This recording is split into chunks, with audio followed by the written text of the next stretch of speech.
Hi, I'm Ryan Frost, one of the advisors here at Harrison Brook. In today's video, I'm going to be explaining to you some of the key questions that we get here at Harrison Brook in relation to our international SIPP.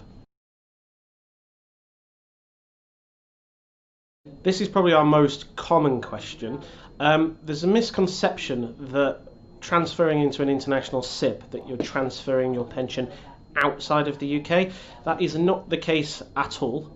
Realistically speaking, there is no difference between an international SIPP and a SIPP, other than the fact that it's available to people who are non-UK resident, but also you can hold multiple currencies, for example, depending on which country you are now resident in. Other than that, from a protection point of view, from a regulation point of view, they are exactly the same. An international SIPP certainly can be more expensive than your current pension. You're going to have to really look at the costings of your current scheme versus any recommendation that you receive from a financial advisor. Here at Harrison Brook, we are fee-only financial advisors. We are not commission-based. This way you're going to keep the costs down as much as physically possible. We do have a SIPP available and powered by a company called Novia Global, which is the cheapest one currently on the market, which is £180 per annum. You just need to be aware of any other costs as well. Obviously, the SIPP is the trustee level of your pension. There will typically be a platform or an investment structure also within that, and also you need to be aware of any fund costs. Are the advisors taking any additional commissions? Are there any additional locking costs, exit penalties that you need to be aware of? Make sure that you do use an advisor that is fully transparent on all three different layers of the pension, and that way you're going to make sure that your pension, even though it may be moving into a structure which is more functional for you as an international person, but it also is not materially more expensive than what you're currently in the UK. Tax on pensions is actually a really tricky question that we get asked quite a lot, and that is really dependent. Firstly, if there is a dual tax haven agreement between the UK and the new country that you are now residing in, but there's certain steps that you also need to take when you've left the UK in terms of completing such things as a P85 form, where you're informing the UK that you're no longer a UK resident and now you're residing in the new country. If a DTA exists, it is possible when you start drawing down from your new pension, such as an international SIPP, for that to be actually paid out gross of UK taxation, and you just declare that income in your new country. That will only occur though if you've completed and reported to the HMRC to apply for what's called a nil rate tax code or an NT tax code.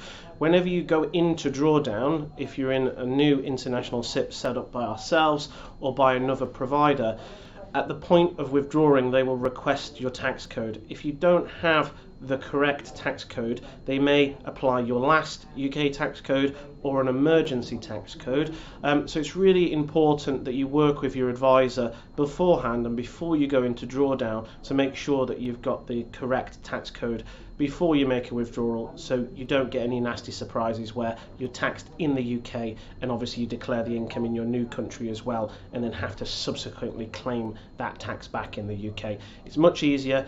Get the NT code, get the nil rate tax code, and then enter into drawdown. It's often the case that clients come to ours and he may have already received a recommendation from another financial advisor, or they're looking for a second opinion. And often if advisors are setting up an international SIPP or another solution on a commission basis, it may look like that you're going into that new pension for nil cost, but in reality, when it's set up on a commission basis, there is a lot of additional hidden charges in the form of exit fees and other clauses where you can't subsequently exit that pension like you currently can from your UK scheme. So it's really important that when we're such going head to head with other advisors that we try and get people to really understand the difference between the two.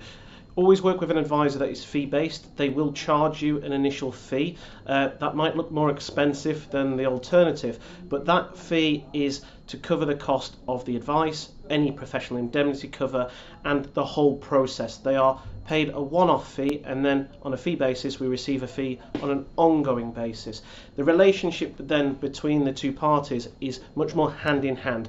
They're not simply paid for opening the pension and not providing any ongoing service. So it's really important, if you are speaking to numerous financial advisors, that you really understand the differences, how an advisor is paid, may it be on a commission basis, may it be on a fee basis, and what it really means in the future for you. Are they going to look after you on an ongoing basis? Can you exit the scheme? Are you planning to take money out in the immediate future? Would you get penalised to do so by doing that? It's really, really important that you fully understand how they are paid and also your different options. Brexit is obviously a key question that we're hearing a lot here at Harrison Brook, and how it will impact people who have UK pensions or are already drawing down on UK pensions. You may also be receiving messages that it's a good idea to transfer your pension outside of the UK under such legislation as cure-ops. Here at Harrison Brook, we do use cure-ops, but we will only ever use one with a client if they're approaching their lifetime allowance limit, where there are additional benefits of using a cure-ops. Otherwise, we would still suggest using a UK pension, such as an international SIPP. Obviously, there remains still many unknowns how and if UK pensions are going to be impacted in terms of drawdown. It's unlikely that you are not going to be able to draw down from an international SIPP or a normal high street SIPP in the UK. It's highly likely that an agreement will be put in place between the two countries to make sure that drawdown and other nationals who are living in each country can continue to obviously draw down on their UK pensions, or vice versa. If you've taken advice from a financial advisor while you've been living abroad, you may have amalgamated your pensions into a cure-ops or an international SIPP, and your circumstances may change, and for whatever reason you may end up moving back to the UK. But what impact does this have on your scheme? Well, if you've transferred into a cure-ops, you may want to transfer that back into a UK pension, such as a SIPP. If you've got an international SIPP, you can actually just continue to keep the international SIPP. As I touched on in one of the previous questions, an international SIPP is still in essence a UK SIPP, so there would be no need to make any changes unless you particularly wanted to move it into a different high street SIPP or with a different provider. You may have also not moved your pensions at all while you were living abroad, and you've just subsequently returned, so you would just need to update your address, your contact details. Obviously you'd also need to re-register with the HMRC that you are now a tax resident back in the UK again.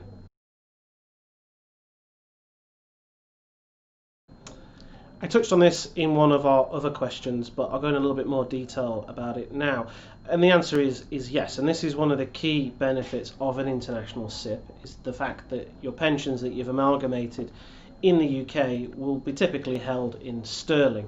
An international SIPP allows you to be able to hold your investments and pensions in another currency. It still remains within the UK, as I touched on before as well, under the protection of the UK.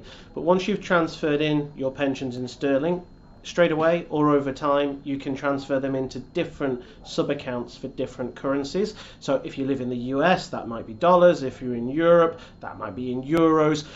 Our international SIPP is available in all the major currencies, and you can subsequently draw down in those currencies. What that means is that you're going to avoid any currency risk when you are drawing down your pension. That might be in years to come, or it might be straight away, depending on if we've got a strong pound or a weak pound. It's something that we often do with clients over a period of time, as and when it's prudent to do so. If that is straight away, we would do it straight away. If not, we would do it that, as I've just mentioned, over a period of time, as and when the exchange rate was prudent to do so.